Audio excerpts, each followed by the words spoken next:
Is a call on the football field a blown call by the referees if they do not see it? Well, that's the story making the rounds. The officials did not see what was a very obvious face masking call near the end of the Minnesota Vikings LA Rams game on Thursday night. That's not to say that the Vikings were going to go on and win the game. They were deep in their territory inside their 5-yard line, and they had to go over 95 yards to score a touchdown and then hope to make a 2-point conversion to try the game. They were trailing 28-20 at the time.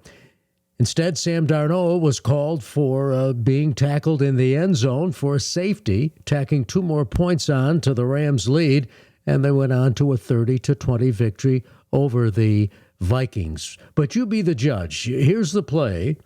Here is the play where ostensibly face masking occurred and was not called. Now, after the game, a pool reporter was able to question referee Tra Blake. They make an official available after the game if you would like to have a conversation. Not the entire crew, but one official. In this case, it was referee Tra Blake, and the pool reporter was Calvin Watkins. And I'm going to post to you the conversation between the two. 3 questions were asked. But essentially, what Blake is saying is that they never saw the play. He didn't see the play. The umpire didn't see the play. And the referees did discuss it, or the officials did discuss it after the play. And because they could not come to a conclusion, no flag was thrown.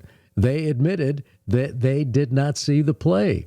And then, when asked if the play was reviewable, Blake said no, the play was not reviewable. This is tough. This is tough for the NFL because, remember, you now bet on games, legally bet on games, and so every play is scrutinized, even a blown call. And it's not easy being an official. It's not being an official in any sport, whether you're talking football, baseball, basketball, swimming, hockey, you name it. It's tough, even with the replay available. My hunch is this is going to become a reviewable play. It certainly will be discussed at the end of the season when the NFL officials get together and the owners and everything else. And my guess is this at some point will become a reviewable play. But you be the judge. I showed it to you, and then that statement was released by Tra Blake, who was representing the officials in that pool conversation with Watkins after the game.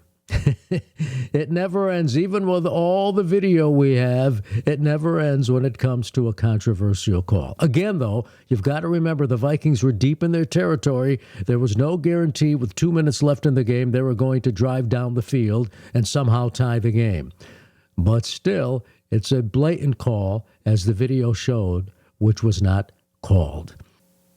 Anyway, there you have it, the discussion that took place after the game, the controversial call, and all that goes with it. I also invite you to read the rest of the Dan on Sports newsletter because we've got some interesting trivia involving the Yankees and the Dodgers as the World Series gets underway.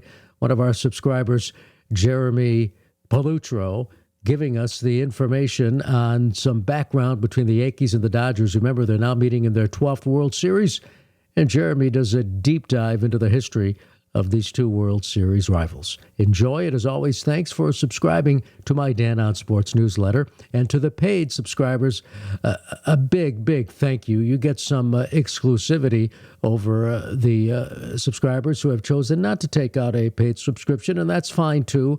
Whatever you can do, it's a big help to me, obviously. Thanks for subscribing. But again, also thank you to the paid subscribers.